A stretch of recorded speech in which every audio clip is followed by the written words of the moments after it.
High বন্ধুরা, welcome back to my channel.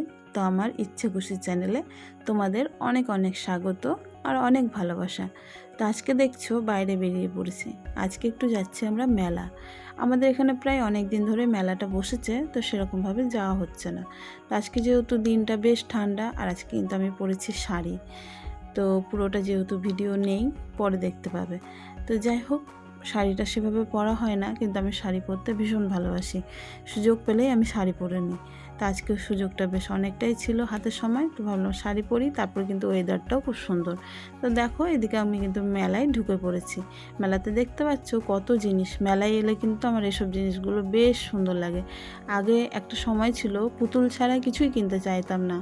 সাজাগুজার জিনিসের প্রতি ছোট থেকে খুব একটা মানে ছিল সেটাও নয়, আগ্রহী ছিলাম না। কিন্তু বিয়ের পর থেকে এইগুলো জিনিসের প্রতি কিন্তু বেশ আগ্রহী ছিলাম।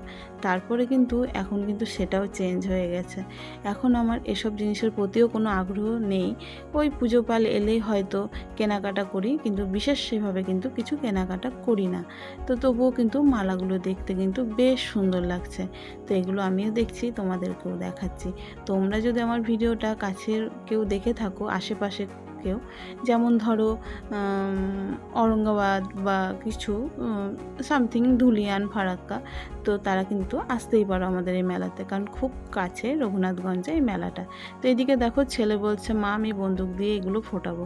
তো ওখানে দেখো 20 টাকায় রয়েছে দুটো মানে বেলুন ফোটাবে, তার জন্য কিন্তু দুটো বেলুন ফোটালে মানে একটা গিফট রয়েছে। আর এদিকে দেখো 20 টাকায় 5টা বেলুন ফোটালে কোনো গিফট নেই। তো আমার ছেলেকে বোঝানো হলো বাবা এটাই মারো, কারণ ওখানে যেসব গিফটগুলো রয়েছে একটাও কোনো কাজের নয়। তো যাই হোক, ও একটু কথা শুনলো, প্রথমে শুনতে চাইছিল না, তারপর বললো ঠিক আছে এটা কিন্তু তুমি 5টা মারতে পারবে। তো বললো ঠিক আছে, তাহলে আমি এটাই মারছি। তো যাই হোক, ও 5টা বেলুন মারলো। আরও কিন্তু অনেক কিছু রয়েছে আমাদের মেলাতে। এই মেলাটা একবারই আমি আসি না, মানে 1 মাসে অন্তত 2 থেকে 3 বার তো আসি। আর যেহেতু বাড়ির একদমই কাছে, খুব একটা দূরে নয় মেলাটা, আমার ছেলে কিন্তু বেশ সুন্দর বেলুন ফোটাচ্ছে, মানে ফায়ারিং করছে। এদিকে দেখো নাগরদোলনা। তো ছেলেকে বলছি বাবু চাপবি? আমি কিন্তু কখনো কোনো দিনও চাপিনি, কারণ আমার কিন্তু বেশ ভয় লাগে। আমি কোনো দিনও দোলনায় চাপিনি। হ্যাঁ, এই যে সামনে দেখতে পাচ্ছ বেলুন, ওগুলোতে চেপেছি। এখনও কিন্তু ইচ্ছে হয় মাঝে মধ্যে যে যদি একবার চাপতে দেয়। তো ছেলেকে বারবার দেখাচ্ছি, কী হলো চাপবে তুমি? ও বলছে না মা। এদিকে দেখো মাটির যে এইগুলো তৈরি করেছে, খুব সুন্দর লাগছে। আমি ভাবছি পরের বার যখন আসবো তখন ওগুলো নিব। আর এখানে হচ্ছে 10 টাকা, 20 টাকা, 30 টাকার জিনিস, কিন্তু খুব কাজের জিনিস। আমার তো বিশেষ করে আমি প্রত্যেকবার এখান থেকে অনেক কিছু জিনিসই কিনে নিয়ে যাই। আমার কিন্তু অনেক দিনই চলে। তো আমি একটা নিই না, অনেক কটা করে নিই, যেহেতু একবারে 10-20 টাকার জিনিস খুব একটা বেশি দিন চলে না, মানে সেটা নষ্ট হলে আবার আরেকটা বের করি। আর এই যে দোকানটা দেখতে পাচ্ছ, এটা হরেক রকমের কানের রয়েছে, মালা রয়েছে, মানে দুর্দান্ত কালেকশান এখানে।